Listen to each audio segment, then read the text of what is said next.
Hello. What are your expectations and goals within yourself as an individual and with your team going into the new season? Just work as hard as possible. The team as a whole is definitely taking the next step this season and trying to do everything they can possible. Just working hard, learning the plays, learning the scheme, going in depth deeper. They definitely want to. They definitely want us to take a different role this year and more focus on leadership and things like that. So we definitely trying to take that approach this year. Definitely as myself, the physical things probably aren't the biggest thing for me. It's definitely the leadership. The leadership is definitely something I really want to work on this year and definitely want to develop. And that's something Coach Luke definitely talked to me about when I had my meeting with him, just players. He told me about leadership, how important it was, how it is something that, you can take in those tough games and those tight games, and you can definitely stretch them deeper and you can win those tight games, change the record, change the season, change the team. And something people really overlook nowadays, and they just think all the plays and all these other things and all the other intangibles are going to get you the win. But leadership is the number one thing we're working on this season. That's something definitely I want to work on as myself. We'll go back here to the camera position on the right side. Hey, Josiah, Andy Lee, WTVA in Tupelo. Speaking of leadership, I know you're on the other side of the ball, but you're around all the guys. What have you seen from Jordan as he's emerged from a backup to the starting quarterback, the leader of your team? Well, he's somebody he wasn't soft-spoken, but I'd say he was somebody who really kept himself and really just stayed humbled and stayed down till his time came. I feel like him and Coach Luke are in really the same situation. Some would say, they didn't expect this to happen immediately, but they were prepared for the moment when it did happen. And when it did happen, they seized it and took the most out of the opportunity. And I feel like Jordan did the same thing. He came in, Shea got injured at LSU. He came in halftime. He already did a little good job, and then at the end of the game, he was, putting himself together as, his type of the quarterback he wanted to be. And definitely throughout the season, you see in Kentucky game, at the last moments, we already knew the type of guy Jordan was, but it just showed on the field now. When the crunch time came and when everybody trusted him that he could make the right decision, he could make the right reads, and he definitely could, lead us to victory. And that's somebody we definitely needed as a quarterback, and something that we definitely got. And I'm just proud of him for doing that and proud of him being himself throughout the whole process. Of course, SEC quarterback is going to change you a little bit.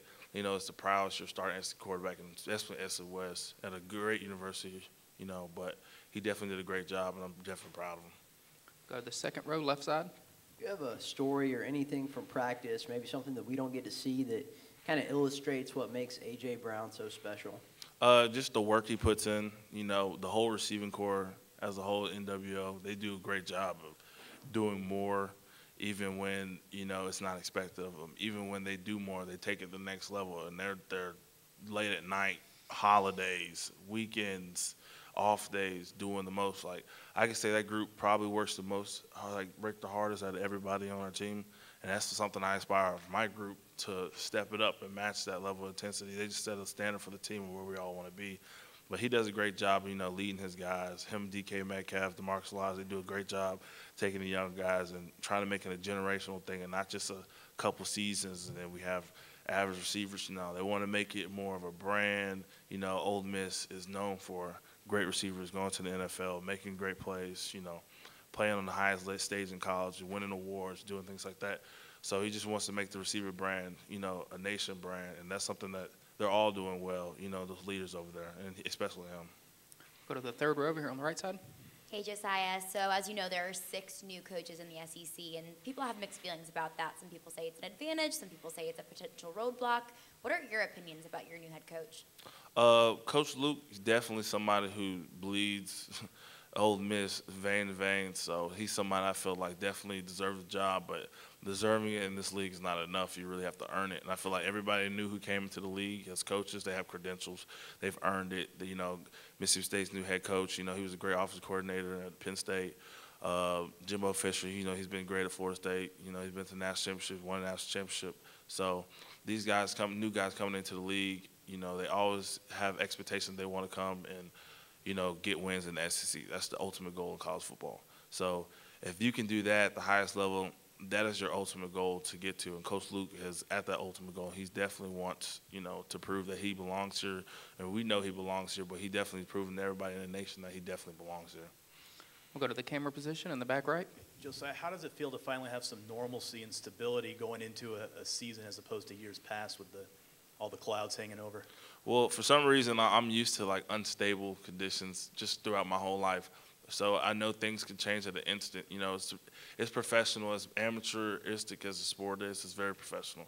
So somebody could be in the door one day and out the door the next. So you have to be prepared to like commit to the program and just use the resources that you have here to become the best player that you can become. And that's something I did. And you know, when I came to Ole Miss, I probably didn't know it was going to turn out like this, or Coach Luke was going to be the head coach. But I committed to the program, not the coaches. I feel like the program was the best program for me. It was a great program.